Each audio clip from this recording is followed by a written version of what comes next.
सत्य को नारायण के रूप में पूजना ही सत्य नारायण की पूजा है। इसका दूसरा अर्थ यह है कि संसार में एकमात्र नारायण ही सत्य है, बाकी सब माया है। सत्य में ही सारा जगत समाया हुआ है। सत्य के सहारे ही शेष भगवान पृथ्वी को धारण करते हैं। तो चलिए सुनते हैं श्री सत्यनारायण भगवान की कथा। एक समय नैमिषारण्य तीर्थ में शौनकादि 88,000 ऋषियों ने श्री सूत जी से पूछा, हे प्रभु, इस कलयुग में वेद विद्या रहित मनुष्यों को प्रभु भक्ति किस प्रकार मिलेगी तथा उनका उद्धार कैसे होगा? हे मुनि श्रेष्ठ, कोई ऐसा तप कहिए जिसमें थोड़े समय में पुण्य प्राप्त हो तथा मन वांछित फल भी मिले। वह कथा सुनने को हमारी प्रबल इच्छा है। सर्वशास्त्र ज्ञाता श्री सूत जी बोले, हे वैष्णवों में पूज्य, आप सब ने प्राणियों के हित की बात पूछी है। अब मैं उस श्रेष्ठ व्रत को आप लोगों से कहूंगा जिस व्रत को नारद जी ने श्री लक्ष्मी नारायण भगवान से पूछा था और श्री लक्ष्मी पति ने मुनि श्रेष्ठ नारद जी से कहा था। यह कथा ध्यान से सुनो। एक समय योगी राज नारद जी दूसरों के हित की इच्छा से अनेक लोकों में घूमते हुए मृत्यु लोक में पहुंचे। वहां बहुत योनियों में जन्मे हुए मनुष्यों को अपने कर्मों के द्वारा अनेक दुखों से पीड़ित देखकर किस यत्न को करने से निश्चय ही इनके दुखों का अंत हो सकेगा, ऐसा मन में सोचकर इंद्रलोक को गए। वहां श्वेत वर्ण और 4 भुजाओं वाले देवों के इस नारायण को देखकर स्तुति करने लगे। हे भगवान, आप अत्यंत शक्ति से संपन्न हैं। मन तथा वाणी भी आपको नहीं पा सकेगी। आपका आदि मध्य अंत नहीं है। आप भक्तों के दुखों को नष्ट करने वाले हो। आपको मेरा नमस्कार है। यह सुनकर विष्णु जी ने नारद जी से कहा, हे मुनि श्रेष्ठ, आपके मन में क्या है? आपका किस काम के लिए आगमन हुआ है? निसंकोच कहो। तब नारद जी बोले, मृत्यु लोक में सब मनुष्य जो अनेक योनियों में पैदा हुए हैं, अपने अपने कर्मों के द्वारा अनेक दुखों से दुखी हो रहे हैं। हे नाथ, मुझ पर यदि दया रखते हैं तो मुझे बताइए कि उन मनुष्यों के सब दुख थोड़े से ही प्रयत्न में कैसे दूर हो सकते हैं। तब श्री भगवान जी बोले, हे नारद, मनुष्यों की भलाई के लिए तुमने बहुत अच्छी बात पूछी है।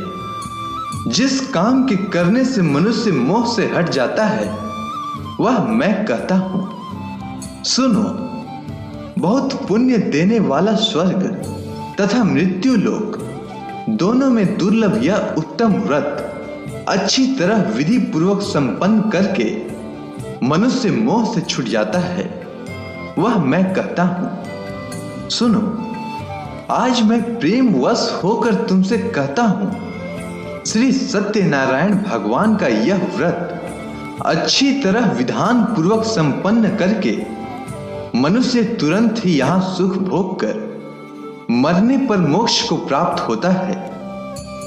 श्री भगवान के वचन सुनकर नारद मुनि बोले कि उस व्रत का फल क्या है, क्या विधान है, किसने यह व्रत किया है और किस दिन यह व्रत करना चाहिए? हे भगवान, मुझसे विस्तार से कहें। तब श्री भगवान बोले, दुख सुख आदि को दूर करने वाला यह व्रत सब स्थानों पर विजय करने वाला है। भक्ति और श्रद्धा के साथ किसी भी दिन मनुष्य श्री सत्यनारायण की शाम के समय ब्राह्मणों और बंधुओं के साथ धर्म परायण होकर पूजा करे। भक्ति भाव से नैवेद्य केले का फल, घी, दूध और गेहूं का चूर्ण लेवें। गेहूं के अभाव में साठी का चूर्ण, शक्कर अथवा गुड़ लें तथा भक्ति भाव से भगवान का स्मरण करता हुआ समय व्यतीत करें। इस तरह इसे करने पर मनुष्यों की इच्छा निश्चित पूरी होती है। विशेषकर कली काल में मृत्यु लोक पर यही मोक्ष का सरल उपाय है। इसके बाद श्री सूत जी बोले, हे ऋषियों, जिसने पहले समय में इस व्रत को किया है उसका इतिहास कहता हूं, ध्यान से सुनो। सुंदर काशीपुरी नगरी में एक अत्यंत निर्धन ब्राह्मण रहता था। वह भूख और प्यास से बेचैन हुआ पृथ्वी पर घूमता था। ब्राह्मणों से प्रेम करने वाले श्री भगवान ने ब्राह्मण को दुखी देखकर बुढ़े ब्राह्मण का रूप धारण करके उसके पास जाकर आदर के साथ पूछे, हे विप्र, तुम नित्य ही दुखी होकर पृथ्वी पर क्यों घूमते हो? हे श्रेष्ठ ब्राह्मण, यह सब मुझसे कहो, मैं सुनना चाहता हूं। ब्राह्मण बोला, मैं निर्धन ब्राह्मण हूं, भिक्षा के लिए पृथ्वी पर फिरता हूं। हे भगवान, यदि आप इससे छुटकारे का उपाय जानते हो तो कृपया कर कहो। इस पर वृद्ध ब्राह्मण बोला कि श्री सत्यनारायण भगवान मन वांछित फल देने वाले हैं। हे ब्राह्मण, तुम उनका पूजन करो, जिसके करने से मनुष्य सब दुखों से मुक्त होता है। ब्राह्मण को व्रत का सारा विधान बताकर वह बुढ़े ब्राह्मण का रूप धारण करने वाले श्री सत्यनारायण भगवान अंतर ध्यान हो गए। जिस व्रत को वृद्ध ब्राह्मण ने बताया था मैं उसको करूंगा, यह निश्चय करके उस ब्राह्मण को रात में नींद नहीं आई। वह सवेरे उठकर श्री सत्यनारायण भगवान के व्रत का निश्चय कर भिक्षा के लिए चल दिया। उस दिन उसको भिक्षा में बहुत धन मिला, जिससे बंधु बांधवों के साथ उसने श्री सत्यनारायण का व्रत किया। इसके करने से विप्र सब दुखों से छुटकर अनेक प्रकार की संपत्तियों से युक्त हुआ। उस समय वह विप्र हर माह व्रत करने लगा। इस तरह सत्यनारायण भगवान के व्रत को जो करता है वह सब पापों से छूट जाता है। अब क्या कहूं? इस पर ऋषियों ने कहा, हे मुनीश्वर, संसार में इस विप्र से सुनकर किस किस ने इस व्रत को किया, हम सब सुनना चाहते हैं। इसके लिए हमारे मन में श्रद्धा है। इस पर श्री सूत जी बोले, हे मुनियों, जिस जिस ने इस व्रत को किया है वो सब सुनो। एक समय एक वृद्ध ब्राह्मण धन और ऐश्वर्य के अनुसार बंधु बांधवों के साथ व्रत करने को तैयार हुआ। उसी समय एक लकड़ी बेचने वाला बुढ़ा आदमी आया और बाहर लकड़ियों को रखकर विप्र के मकान में गया। प्यास से दुखी होकर लकड़हारा उनको व्रत करते देखकर विप्र को नमस्कार कर कहने लगा कि आप यह किसका पूजन कर रहे हैं और इस व्रत को करने से क्या फल मिलता है, कृपा करके मुझसे कहो। इस पर ब्राह्मण ने कहा, सब मनोकामनाओं को पूरा करने वाला यह श्री सत्यनारायण भगवान का व्रत है। इनकी ही कृपा से मेरे यहाँ धन धान्य आदि की वृद्धि हुई है। विप्र से इस बारे में जानकर लकड़हारा बहुत प्रसन्न हुआ। भगवान का चनामृत लेकर और भोजन करने के बाद अपने घर को गया। लकड़हारे ने अपने मन में इस प्रकार का संकल्प किया कि आज ग्राम में लकड़ी बेचने से जो धन मिलेगा उसी से सत्यनारायण देव का उत्तम व्रत करूंगा। यह मन में विचार कर वह लकड़हारा लकड़ियां अपने सिर पर रखकर जिस नगर में धनवान लोग रहते हैं वह ऐसे सुंदर नगर में गया। उस रोज वहां उसे उन लकड़ियों का दाम पहले दिनों से 4 गुना मिला और प्रसन्न होकर पक्के केले की फली, शक्कर, घी, दुग्ध, दही और गेहूं का चूर्ण इत्यादि श्री सत्यनारायण भगवान के व्रत की कुल सामग्रियों को लेकर अपने घर को आया। फिर उसने अपने भाइयों को बुलाकर विधि के साथ भगवान जी का व्रत और पूजन किया। उस व्रत के प्रभाव से वह लकड़हारा धन, पुत्र आदि से युक्त हुआ और संसार के समस्त सुख भोग कर बैकुंठ को चला गया। इसके बाद श्री सुत जी बोले, हे ऋषि मुनियों, अब मैं आपको आगे की कथा सुनाता हूँ।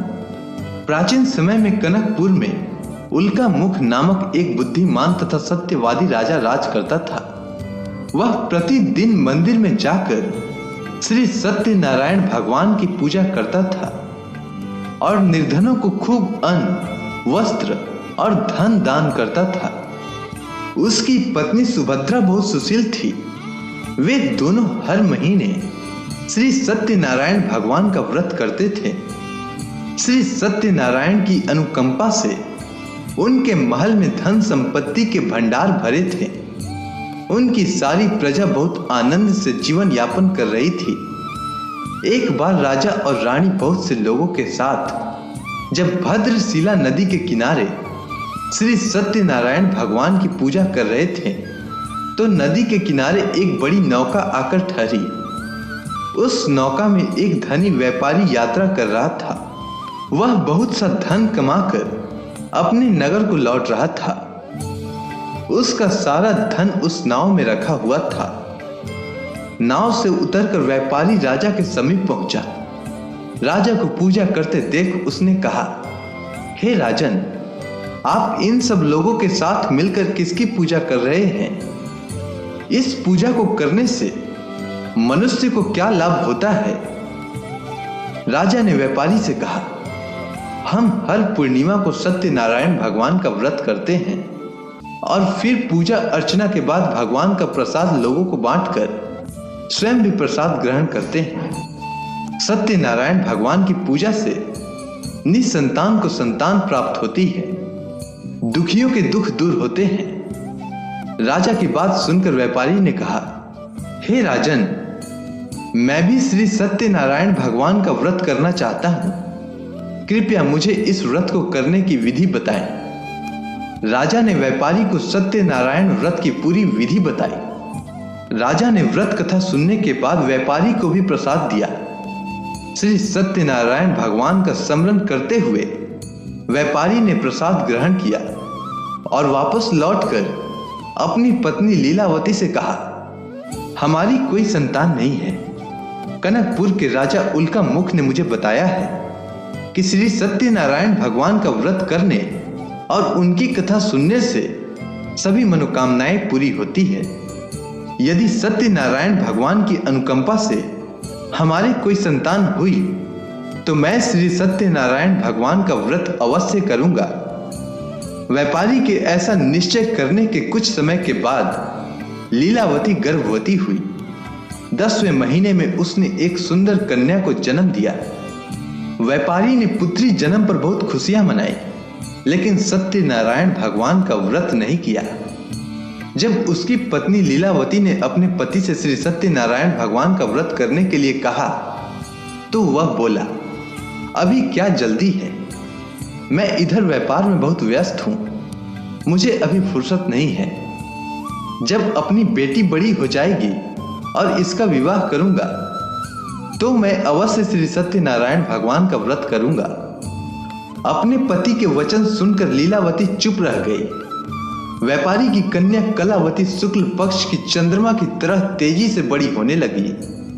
पलक झपकते ही 16 वर्ष बीत गए। एक दिन व्यापार में बहुत सा धन कमाकर घर लौटे व्यापारी ने अपनी बेटी को सहेलियों के साथ उपवन में घूमते देखा तो उसे उसके विवाह की चिंता होने लगी। व्यापारी ने कलावती के लिए सुयोग्य वर ढूंढने के लिए अपने सेवकों को दूर दूर के नगरों में भेजा। व्यापारी के सेवक कंचनपुर नगर में पहुंचे। उस नगर में उन्होंने एक वणिक पुत्र को देखा। वणिक का बेटा अत्यंत सुंदर और गुणवान था। सेवकों ने वापस लौटकर व्यापारी को उस वणिक के बेटे के बारे में बताया। व्यापारी उस सुंदर लड़के को देखकर बहुत प्रसन्न हुआ और कलावती का विवाह बहुत धूमधाम से उसके साथ कर दिया। दहेज में उसके माणिक पुत्र को बहुत सा धन दिया। कलावती का विवाह भी हो गया, लेकिन व्यापारी ने श्री सत्यनारायण का व्रत नहीं किया। लीलावती ने अपने पति से कहा, नाथ, आपने कलावती के विवाह पर श्री सत्यनारायण भगवान का व्रत करने का निश्चय किया था, अब तो आपको व्रत कर लेना चाहिए। पत्नी की बात सुनकर व्यापारी ने कहा, अभी तो मैं अपने दामाद के साथ व्यापार के लिए जा रहा हूँ। व्यापार से लौटने पर श्री सत्यनारायण भगवान का व्रत पूजा अवश्य करूंगा। यह कहकर व्यापारी ने कई नावों में सामान भरा और अपने दामाद तथा सेवकों के साथ व्यापार के लिए निकल पड़ा। उस व्यापारी द्वारा बार बार व्रत का निश्चय करने और फिर व्रत न करने से सत्यनारायण भगवान क्रोधित हो गए और व्यापारी को दंड देने का निश्चय किया।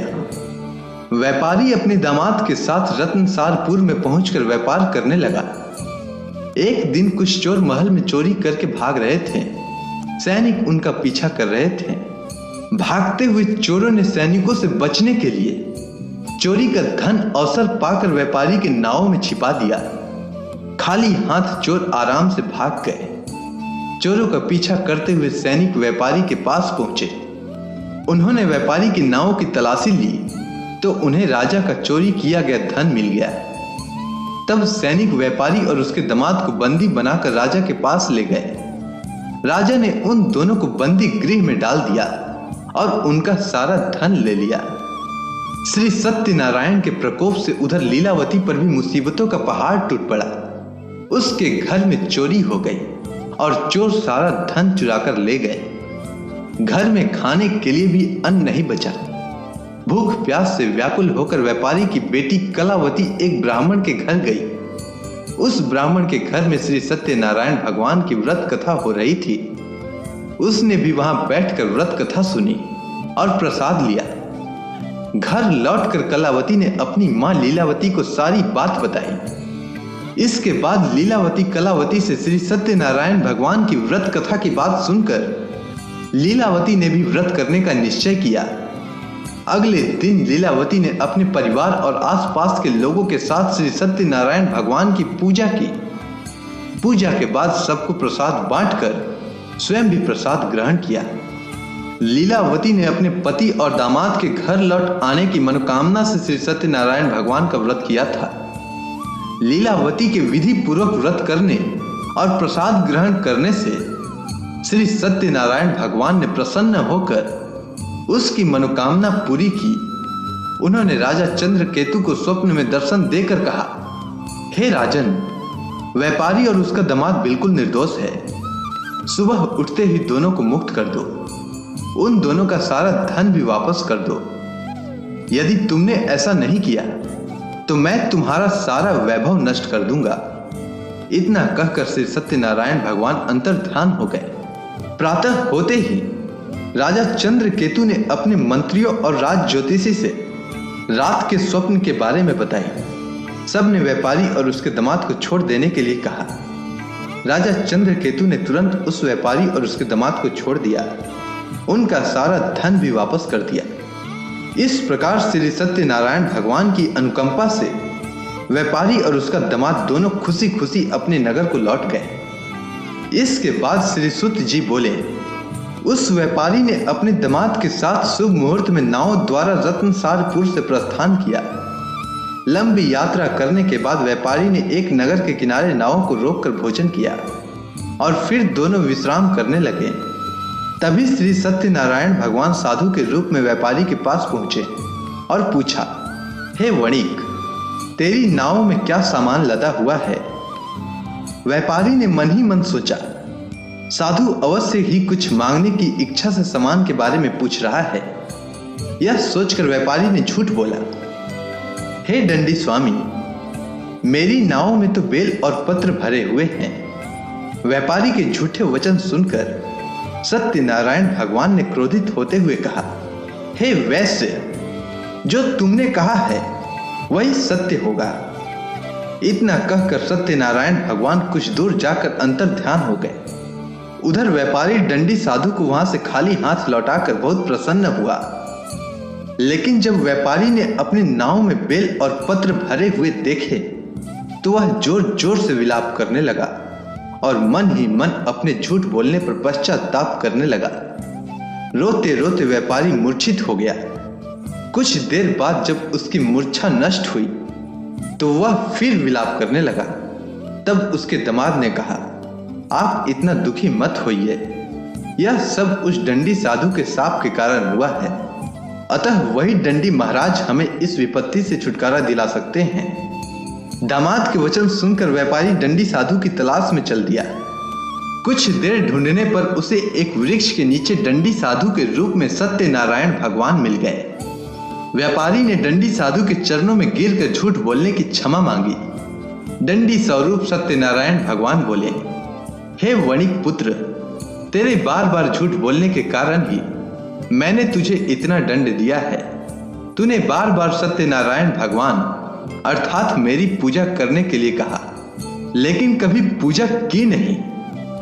व्यापारी ने तब हाथ जोड़कर कहा, हे भगवान, आप तो दीन दुखियों के कष्ट को दूर करने वाले हैं, सबकी मनोकामनाएं पूरी करते हैं। मेरी इस गलती को भी क्षमा करें। आपके रूप को तो ब्रह्मा भी नहीं जान पाते हैं, फिर भला मैं अज्ञानी कैसे आपकी लीला को समझ पाता। अब मैं जीवन में कभी झूठ नहीं बोलूंगा। सदैव श्री सत्यनारायण भगवान का व्रत और पूजा किया करूंगा। आप मुझ पर अनुकंपा करें। व्यापारी की क्षमा याचना सुनकर डंडी साधु ने उसे क्षमा कर दिया। उसी समय व्यापारी की नाव में भरे हुए बेल और पत्ते धन धान्य में परिवर्तित हो गए। व्यापारी ने अपने सेवकों के साथ अगले दिन श्री सत्यनारायण भगवान का व्रत करके उनकी पूजा की। सबको प्रसाद वितरित करके स्वयं भी प्रसाद ग्रहण किया। उसके बाद व्यापारी ने अपने नगर की ओर प्रस्थान किया। अपने नगर में पहुंचकर व्यापारी ने एक सेवक को अपने घर भेजा। सेवक ने उसके घर पहुंचकर लीलावती को सूचित किया। उस समय लीलावती और कलावती दोनों श्री सत्यनारायण भगवान की पूजा कर रही थी। पति और दामाद के लौट आने का समाचार सुनकर लीलावती ने पूजा पूरी करके प्रसाद ग्रहण करने के बाद कलावती से कहा, बेटी, मैं नदी किनारे जा रही हूं, तू घर का काम पूरा करके आना। ऐसा कहकर लीलावती नदी की ओर चल पड़ी। परंतु कलावती पति से मिलने की खुशी में प्रसाद ग्रहण किए बिना ही घर से निकलकर नदी किनारे जा पहुंची। उसके प्रसाद ग्रहण न करने के कारण सत्यनारायण भगवान क्रोधित हो उठे। उन्होंने व्यापारी की नाव को नदी में डुबो दिया। अपने पति को वहां न देख कलावती ने जोर जोर से रोना शुरू कर दिया। तब व्यापारी ने कहा, पुत्री, अवश्य ही तुझसे कोई भूल हुई होगी। उस भूल के कारण ही श्री सत्यनारायण भगवान ने तुझे यह दंड दिया है।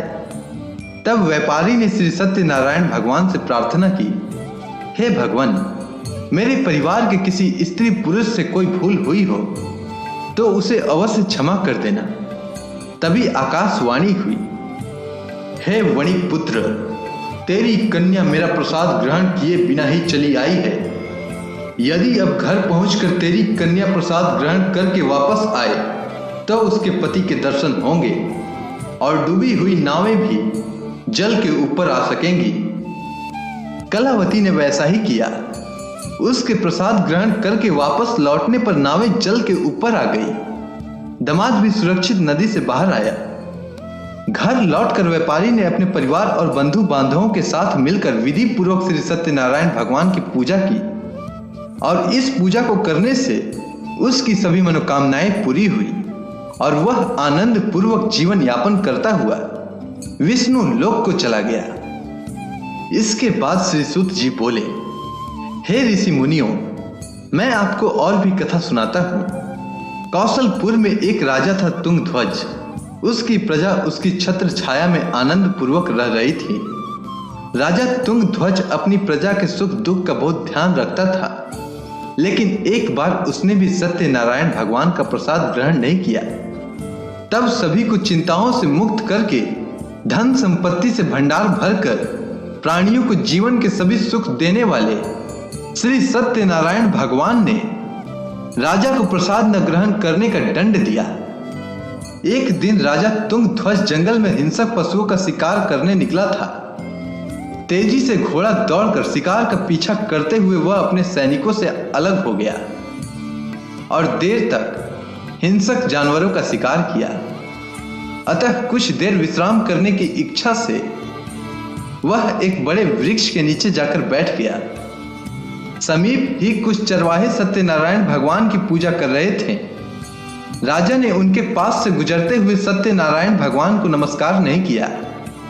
चरवाहों ने राजा को पूजा करने के बाद प्रसाद दिया तो राजा ने उन्हें छोटे लोग समझकर प्रसाद ग्रहण नहीं किया और घोड़े पर सवार होकर अपने नगर को चल दिया। राजा जब नगर में पहुंचा तो देखा कि उसका सारा वैभव तथा धन संपत्ति आदि नष्ट हो गया है। श्री सत्यनारायण के प्रकोप से राजा निर्धन हो गया। तब राज ज्योतिषी ने राजा से कहा, महाराज, आपसे अवश्य ही कोई भूल हुई है। अगर आप उस भूल का प्रायश्चित कर ले तो सब कुछ पहले जैसा हो जाएगा। राजा को तुरंत अपनी भूल का स्मरण हो आया। अतः मंदिर में जाकर राजा ने श्री सत्यनारायण भगवान से क्षमा मांगी और उनकी पूजा की। पूजा के बाद प्रसाद ग्रहण करने से श्री सत्यनारायण भगवान की अनुकंपा से चमत्कार हुआ। राजा का खोया हुआ वैभव पुनः लौट आया। श्री सत्यनारायण भगवान की अनुकंपा से जीवन के सभी सुखों का भोग करते हुए अंत में राजा तुंगध्वज वैकुंठ धाम को गया और मोक्ष को प्राप्त हुआ। श्री सत्यनारायण भगवान के व्रत पूजा को जो भी मनुष्य करता है उसके सभी दुख चिंताएं नष्ट होती है। उसके घर में धन धान्य के भंडार भरे रहते हैं। निसंतानों को संतान की प्राप्ति होती है और सभी मनोकामनाओं को प्राप्त कर मनुष्य अंत में मोक्ष को प्राप्त कर सीधे वैकुंठ धाम को जाता है। श्री सूत जी ने कुछ पल रुक कर कहा, हे श्रेष्ठ मुनियों, श्री सत्यनारायण भगवान के व्रत को पूर्व जन्म में जिन लोगों ने किया उन्हें दूसरे जन्म में भी सभी तरह के सुख प्राप्त हुए। वृद्ध सतानंद ब्राह्मण ने पूर्व जन्म में सत्यनारायण का विधिवत व्रत किया तो दूसरे जन्म में सुदामा के रूप में भगवान की पूजा करते हुए अंत में मोक्ष को प्राप्त कर वैकुंठ धाम को चला गया। उल्का मुख राजा अगले जन्म में राजा दशरथ के रूप में मोक्ष को प्राप्त करते हुए वैकुंठ को गए। व्यापारी ने मोर ध्वज के रूप में जन्म लिया और अपने पुत्र को आगे से चीरकर भगवान की अनुकंपा से वैकुंठ को प्राप्त किया। राजा तुंगध्वज ने अपने अगले जन्म में मनु के रूप में जन्म लेकर भगवान का पूजा पाठ करते हुए लोकप्रिय होकर सत्कर्म करते हुए मोक्ष को प्राप्त होकर वैकुंठ धाम को चले गए। हे ऋषि मुनियों, श्री सत्यनारायण भगवान का व्रत और पूजा मनुष्य को सभी चिंताओं से मुक्त करके धन संपत्ति के भंडार को भरकर अंत में जन्म जन्मांतर के चक्रव्यूह से मुक्ति दिलाकर मोक्ष प्रदान करता है। इसीलिए मनुष्यों को यह व्रत अवश्य करनी चाहिए। तो बोलिए श्री सत्यनारायण भगवान की जय।